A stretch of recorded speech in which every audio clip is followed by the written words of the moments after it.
A 4 meses de la caída del Mayo Zambada y de Jesús Guzmán López, no solo el gobierno federal no sabe qué sucedió aquel 28 de julio, sino que además se ha desatado una verdadera guerra entre las fracciones del cártel de Sinaloa que ha alterado la paz en todo ese estado, pero que también mueve todo el escenario criminal en el país. Sí, a 4 meses del secuestro tenemos cerca de 500 muertos, otros 500 desaparecidos, unos 1.500 vehículos robados, pero tenemos también un enfrentamiento que va mucho más allá del control de la plaza de Culiacán. Estamos ante la reconfiguración de buena parte del narcotráfico en el país. En 4 meses de violencia en Culiacán, Sinaloa, 425 personas han sido asesinadas. 501 permanecen desaparecidas y 1.323 vehículos fueron arrebatados a sus conductores. La población teme salir a las calles y quedar atrapados en medio de una balacera. La noche de este lunes, hombres armados atacaron a un sujeto en un mini casino del fraccionamiento Alturas del Sur, cerca de una cancha de fútbol donde se encontraban familias. Un video publicado en redes sociales muestra a jugadores, hombres, mujeres y menores de edad correr para buscar refugio en una tienda. Los reportes indican que la agresión estuvo dirigida contra un sujeto identificado como Víctor Iván, de 41 años. Y este martes en la carretera Culiacán-El Dorado fueron localizados 5 cuerpos frente a la Escuela de Agronomía de la Universidad Autónoma de Sinaloa. Minutos después localizaron otro cuerpo cerca de la plaza comercial La Explanada, al sur de la ciudad. Tenía una cartulina clavada con un cuchillo en la espalda. En el ejido El Ranchito encontraron otro cuerpo. Fueron 7 personas asesinadas en menos de 3 horas. Ante la ola de violencia, 100 elementos más del ejército arribaron a Sinaloa. Lo cierto es que el gobierno estatal ha sido incapaz de contener la violencia. También se difundieron imágenes de sicarios disparando contra cámaras de seguridad. 65 fueron dañadas.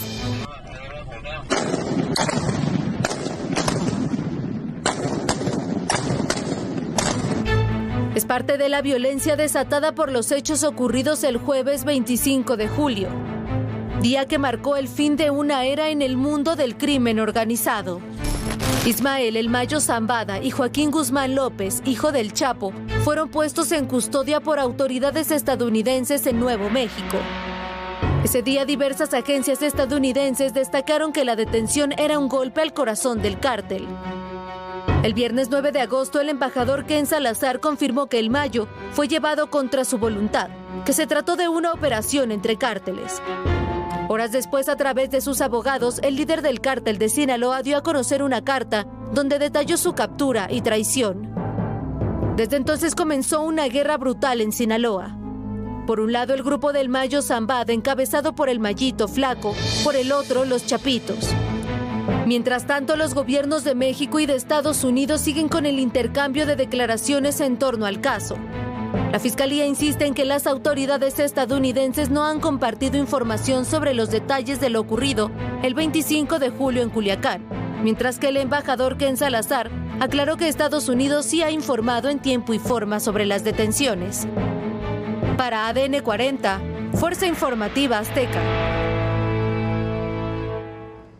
Y bueno, lo que estamos viviendo en esto, decíamos, es una reconfiguración general del narcotráfico en nuestro país, una reconfiguración general que tiene además datos muy duros, porque se va relacionando con muchos otros eventos. Para empezar, estos pedidos de información a los Estados Unidos que se siguen haciendo no ayudan bastante poco. ¿Por qué ayudan bastante poco? Porque dan la idea, que es una certidumbre, de que México no tiene idea de lo que sucede en su territorio, en el territorio nacional. Y la verdad es que no lo tenemos. Pero cada vez que se pregunta, como lo hizo la presidenta en la reunión del G20, no se muestra fortaleza, se muestra debilidad. La investigación de la Fiscalía General de la República también deja en todo esto muchísimo a deber. ¿Por qué? Porque no tenemos ninguna certidumbre. Tenemos algunos datos aislados y tenemos muchas más preguntas que respuestas. Los grupos enfrentados ya los conocemos, son los Mayitos contra los Chapitos, pero dentro de eso hay una reconfiguración, como decíamos, del crimen organizado, porque hay muchos grupos involucrados. Hay en todo esto, esta es la zona de Culiacán, pero hay en todo esto un enfrentamiento que involucra a distintas organizaciones. Los aliados de los Mayitos son grupos de Baja California Sur, le dicen los rusos básicamente. Están los grupos de los Salazar que operan en toda esta zona de Sonora. Hay grupos del Chapo Isidro, que son los restos de los Beltrán Leiva, que operan básicamente en esta región, sobre todo en la frontera entre Sonora, Sinaloa y por supuesto hacia la frontera, hacia Nogales. Están los grupos del cártel de Caborca, que son los herederos, vamos a llamarlo así, los que han quedado de los grupos de Caro Quintero. Esos son los que están actuando, aliados con los Mayitos contra los hijos del Chapo Guzmán. Ha habido una intensificación de la violencia en los últimos días porque aparentemente llegaron grupos ligados a estas organizaciones a Culiacán para reforzar la ofensiva contra los Chapitos. Los Chapitos supuestamente tienen una alianza con el Cártel Jalisco Nueva Generación que nadie ha podido comprobar del todo. Quedan las versiones al respecto. Hay otros grupos menores que también están aliados con ellos y algunos muy poderosos como la Nueva Familia Michoacana, otras organizaciones, pero parece que cada uno de ellos tiene su propia agenda. El Cártel Jalisco Nueva Generación, por su parte, quiere expandirse y lo ha mostrado en las últimas semanas. Tiene presencia en el Estado de México, tiene presencia en Jalisco, por supuesto, la ha incrementado en Colima, la ha incrementado en toda la zona del sur, sureste, en Chiapas, en Quintana Roo, en Campeche. Ahí están, en Guanajuato, tienen cada vez mayor presencia. Ahí están estos grupos. No se sabe cómo va a quedar todo esto. Lo que sí sabemos que será una guerra, una confrontación de larga duración y una confrontación también de desgaste. Uno se pregunta al final, ¿cuánto podrán aguantar estas organizaciones con este grado de violencia y con este grado de desgaste de sus propios elementos? Esa es una de las grandes preguntas, Viviana, que tienen que responder los grupos criminales, o que tendrán que responder no los grupos criminales, sino la coyuntura de lo que estamos viendo en la actualidad. Por supuesto que sí. Bueno, mientras en Sinaloa se matan, la esposa del Chapo Guzmán, Emma Coronel, fue noticia en los Estados Unidos, donde vive por dos razones. En su perfil de redes ha comenzado a presentarse como soltera, dando a entender que ya no es pareja de Guzmán Loera. Esto se entiende porque las autoridades de Estados Unidos les han prohibido a ellos verse de por vida. Así que, bueno, Emma Coronel ya no puede tener ningún contacto con el Chapo Guzmán. Y por otra parte, fue invitada especial este domingo en el certamen de Miss Guatemala USA, organizado en California en una conocida sede del culto de la cienciología. La invitación es especial y dicen que le están reconociendo a Emma Coronel su apoyo a la niñez a través de la fundación Love and Care of Children, que paradójicamente apoya esta fundación para cuidados de niños y la homenajean por ello. Cuando en Sinaloa, cuando el cártel que lideraba su marido, el Chapo Guzmán, son responsables de las muertes de cientos de millones de niños, y no solamente en esos enfrentamientos, sino en casos de adicciones. ¿Cuántas familias en este país no están sufriendo porque tienen a un hijo, un esposo, un hermano adicto? Vamos a recibir con un fuerte aplauso a Emma Coronel. Ella es figura pública y modelo, debutó como modelo en la Semana de la Moda de Milán 2024. Así fue como recibieron a Emma Coronel durante el certamen de belleza Miss Guatemala USA 2024. Pese a ser una convicta por crímenes relacionados con tráfico de drogas y lavado de dinero, fue la invitada de honor y jurado de la final. Incluso fue quien coronó a la ganadora. El certamen se realizó en el Celebrity Center International de Los Ángeles, California, el pasado 24 de noviembre. Emma portó una bolsa de una marca de lujo valuada en $41,000. Además, fue reconocida por su labor altruista en favor de los niños guatemaltecos. Más que nada, el fin de la gala de esta noche, que es apoyar a una noble causa. Esto sin importar que el cártel de Sinaloa, el cual fundó su esposo Joaquín El Chapo Guzmán, reclutó a miles de niños y adolescentes en México para formar parte del cártel. También provocó la muerte de otros menores, quienes terminaron en el fuego cruzado en enfrentamientos con grupos rivales. Estados Unidos parece dar una segunda oportunidad a Emma. Con 35 años, retomó su carrera de modelo e influencer. Apenas en septiembre pasado, la diseñadora Black Diamonds, quien radica en California, la invitó a ser modelo para la Semana de la Moda en Milán. La vida en el mundo del narcotráfico ha quedado atrás para Emma Coronel. Recordemos que nació en California, Estados Unidos, pero creció en la Sierra de Canelas, Durango. Su padre, Inés Coronel Barrera, se hacía pasar por un empresario ganadero, pero en realidad era productor de amapola y marihuana en la región. Fue detenido en abril del 2013 y se espera que sea liberado en 2027. Su tío, Nacho Coronel, fue abatido en 2010. Era socio del Chapo Guzmán. Recién cumplidos los 18 años, Emma se casó con el Chapo Guzmán, quien es el padre de sus gemelas. Para el 30 de noviembre del 2021, Emma Coronel se declaró culpable de 3 cargos penales por conspirar con su esposo, el Chapo, y otros miembros del cártel de Sinaloa para traficar cocaína, heroína, metanfetamina y marihuana. También conspiró para lavar las ganancias del grupo criminal obtenidas por medio del tráfico de sustancias ilícitas. Emma Coronel fue sentenciada a 36 meses de prisión y 4 años de libertad supervisada. Obtuvo su libertad el 13 de septiembre de 2023.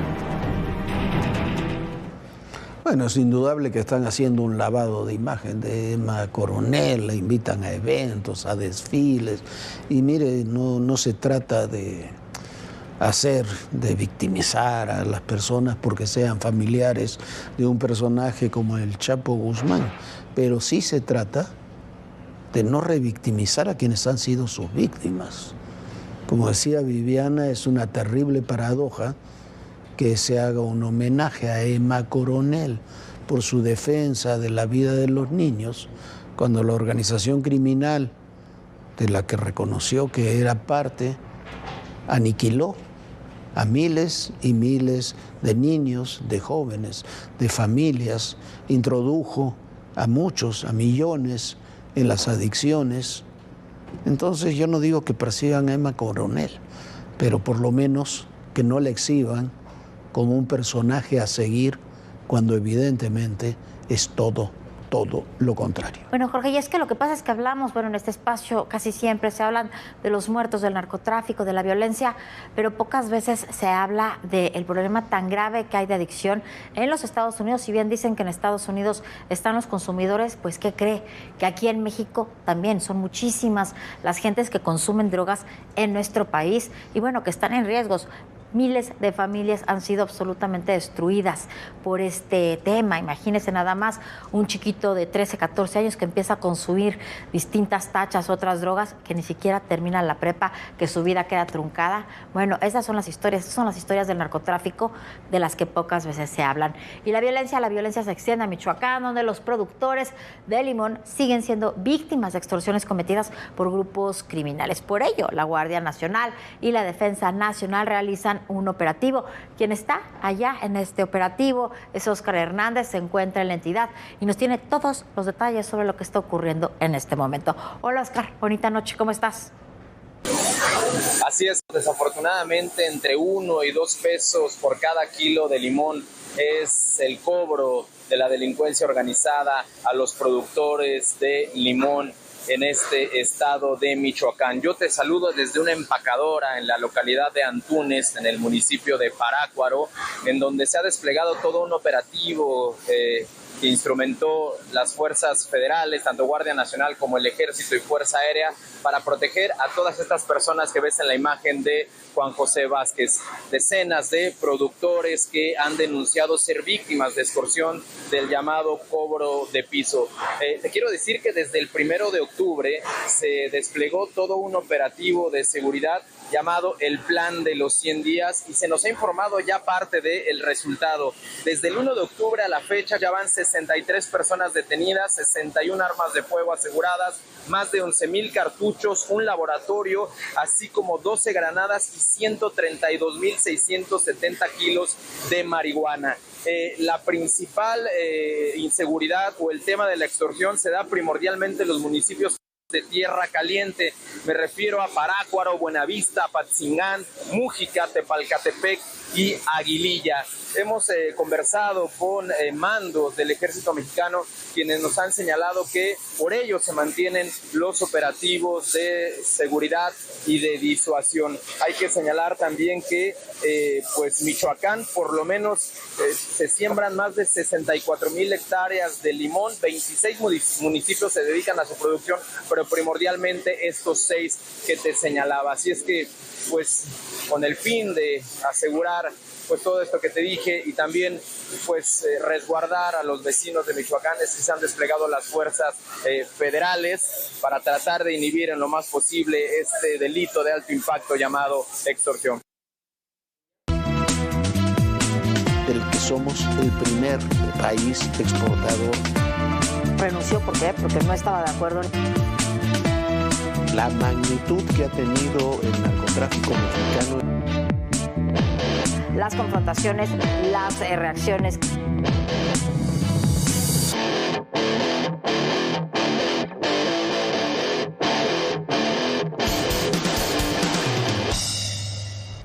Y el día de hoy la presidenta Claudia Sheinbaum dio a conocer que envió una carta al presidente de los Estados Unidos luego de que Donald Trump anunciara que va a imponer aranceles a los productos mexicanos y canadienses del 25% en cuanto llegue al poder. Esto tanto México como Canadá no controlan sus fronteras en tema de seguridad. En ella explica, en esta carta, en esta misiva, explica las graves consecuencias, mientras que la calificadora Moody's advierte que las políticas de Trump reducirían el crecimiento económico para nuestro país en 2025. Al mismo tiempo que el primer ministro del Canadá, Justin Trudeau, habló ya con Donald Trump sobre la imposición de estos aranceles e informó que mañana se reunirá con los ministros de las 20 provincias canadienses para discutir sus relaciones con los Estados Unidos. Sube de nivel el debate entre el gobierno de México y la próxima administración estadounidense.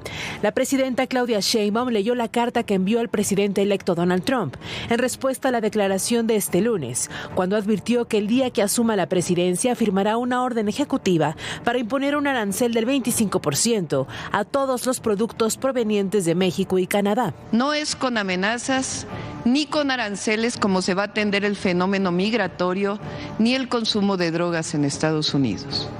Se requiere de cooperación y entendimiento recíproco a estos grandes desafíos. A un arancel vendrá otro en respuesta, y así hasta que pongamos en riesgo empresas comunes. La mandataria detalló la política migratoria que emprendió México y el trabajo de las Fuerzas Armadas para confiscar drogas y detener a los generadores de violencia. Y le recordó a Trump que las armas decomisadas en México provienen de Estados Unidos. El 70% de las armas ilegales incautadas a delincuentes en México proviene de su país. Las armas no las producimos nosotros. Las drogas sintéticas no las consumimos nosotros. Los muertos por la delincuencia para responder a la demanda de drogas de su país, lamentablemente, lo ponemos nosotros. Lo cierto es que el peso mexicano resintió las declaraciones de Trump. El tipo de cambio alcanzó los 20 pesos con 75 centavos por dólar, mientras que este martes cerró en 20.65. Pero las declaraciones no cesan. Tom Homan, quien es el zar fronterizo elegido por Trump, visitó la frontera entre México y Estados Unidos. Tras reunirse con el gobernador de Texas, Greg Abbott, dijo que 9 de cada 10 personas que soliciten asilo terminarán con una orden de deportación. Y advirtió, no nos pongan a prueba. La gente quiere un país seguro y es tiempo de hacerlo. Mientras que el embajador Ken Salazar aseguró que para resolver los problemas de migración, tráfico de drogas y armas, se necesita que los dos países trabajen como socios. Y señaló que la clave es la inversión para atender la frontera sur de México. Que se enfoque el mundo así al sureste. Y por eso la frontera entre México y Guatemala es una prioridad si de veras se va a resolver el reto de la migración. A esta ola de declaraciones se suma la del líder de oposición canadiense, quien pidió negociar un acuerdo comercial con Estados Unidos que excluya a México. En una reunión con el Parlamento para responder las amenazas de Trump, el primer ministro Justin Trudeau dijo que su interés es proteger los empleos canadienses. I don't think the idea of going to war with the United States is what anyone wants. What we will do is stand up for Canadian jobs, as we have before, as we will continue to. Por lo pronto, Donald Trump nombró este martes a Jamieson Green como representante comercial de Estados Unidos, un cargo clave en la implementación de la política arancelaria a países como Canadá, México y China. Bueno, mire usted, la carta es inobjetable, los términos de la carta que envía la presidenta Sheinbaum. Lo que pasa es que las cartas para esto no sirven. Nadie puede estar en contra de lo que dice la carta, dicen verdades, pero no sirven. Así no se manejan las cosas. Se manejan por contactos personales, por iniciativas, por imaginación, por un poco de audacia también. No está apelando a la racionalidad ni Donald Trump ni su equipo. Están apelando a las emociones. El miedo es una de las emociones. El temor. Las amenazas, eso es lo que están utilizando. Lo están utilizando para crear un nuevo orden en su país y en las relaciones internacionales. Se necesita mucho más que una carta o que apelar a la racionalidad. Sí, en un plano sí hay que hacerlo, por supuesto, pero se necesitan iniciativas más audaces. Un ejemplo, Justin Trudeau habló Trump de los aranceles y las amenazas e inmediatamente lo llamó por teléfono. Y mañana tiene una reunión con todos los gobernadores para tomar una posición común. Más que cartas, se necesita otro tipo de posiciones. Y lo que no necesitamos son estupideces como la del senador Cantón Cetina, que hoy declaró y fue apoyado por muchos de la 4T, diciendo, bueno, si Estados Unidos nos cierra sus mercados y nos pone aranceles, le venderemos a China. A ver, ¿qué le van a vender a China si China es nuestro competidor? Es una idiotez absoluta. Por cierto, hablando de estas cosas, bueno, de otras cosas, pero parecidas, un juez de Veracruz desechó las órdenes de aprehensión que existían contra el senador Miguel Ángel Yunes Márquez, después casualmente de que Yunes Márquez abandonó el PAN para irse a Morena y fue el que le dio los votos para poder sacar adelante la reforma judicial. Como diría el expresidente, favor con favor se paga. Bueno, ya 13 meses del conflicto y con más de 3.800 víctimas, hoy acordaron un cese al fuego en Israel y Hezbollah en Líbano. Estados Unidos y Francia fueron intermediarios y confirmaron el acuerdo que estará vigente por los próximos 60 días.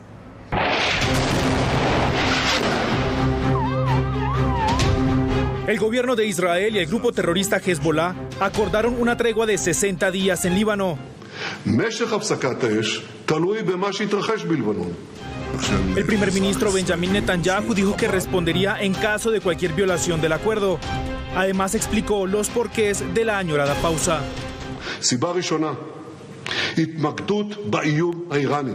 סיבה שנייה, רענון כוחות וחידוש מלאים. וסיבה שלישית להפסקת אש. ניתוק הזירה ובידוד החמאס. El acuerdo, previsto para que inicie este miércoles, plantea 3 puntos. Salida de las tropas israelíes del sur del Líbano, el retiro de Hezbollah de la frontera con Israel y el despliegue del ejército libanés en esta zona. La negociación contó con la mediación de Estados Unidos y Francia. La cessation des hostilités offre l'opportunité aux Libanais de s'engager avec le soutien de leurs partenaires dans un redressement durable du pays.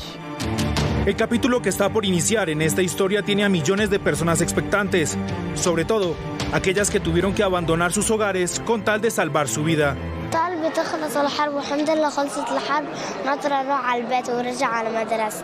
Según el Ministerio de Salud libanés, esta confrontación ha dejado más de 3.000 muertos y alrededor de 15.000 heridos.